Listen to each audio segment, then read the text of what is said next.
The Filipino is worth dying for.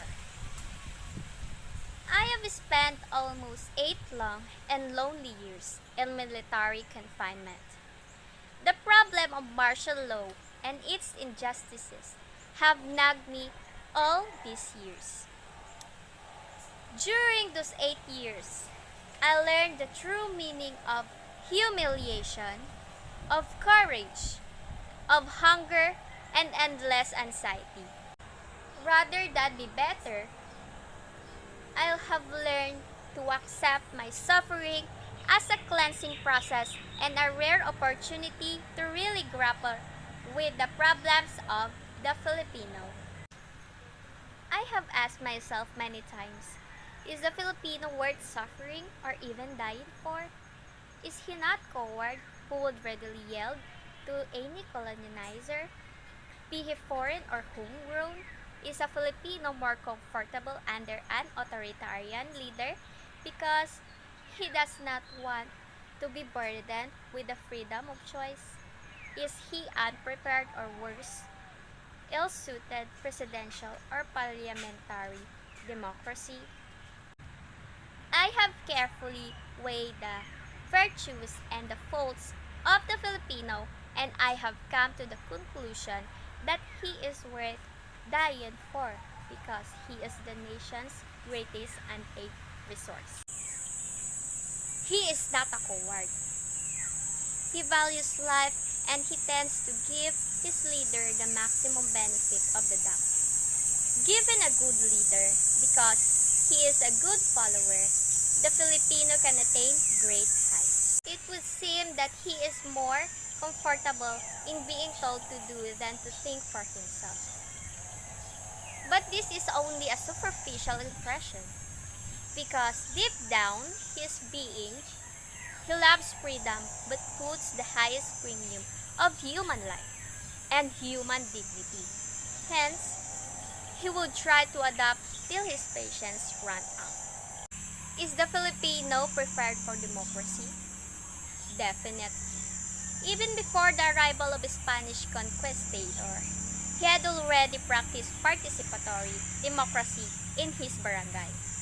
He values his freedom, but because he values life more, he will not easily take up arms and would rather wait till his patience run out.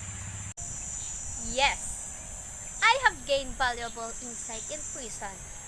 And like an average Filipino, I would like to tell Mr. Marcos this. I can forgive you for what you have done to me over the last 8 years because this I can do. But I can never forgive you for depriving our people of their freedom because it is not mine to forgive. I have waited patiently for you to restore the democracy you took away from us on the night of September 21, 1972.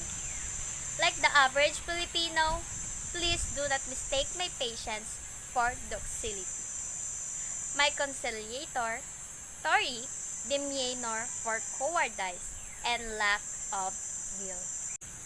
I have chosen to suffer long years of solitary confinement rather than urge my followers to put our country to the torch because, like the average Filipino, I put the highest value on human life, and I dread the weeping of mothers whose sons will surely sacrifice at the altar of revolution. But please do not misinterpret this conduct to timidity and subservience. I have faced a couple of times in prison. In 1975, I went on hunger strike for 40 days and 40 nights. And I was near death when your jailers rushed me to the Veterans Hospital.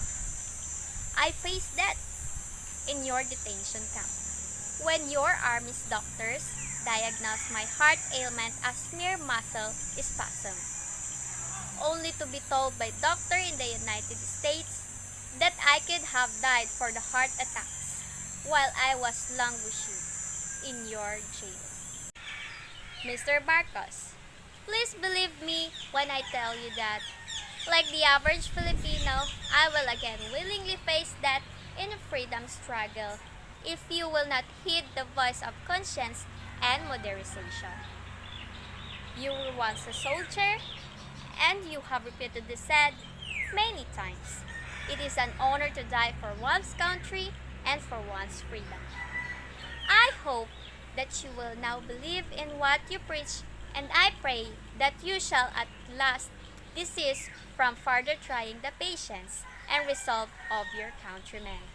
Mr. Marcos, give us back our freedom, or suffer the consequences of your arrogance.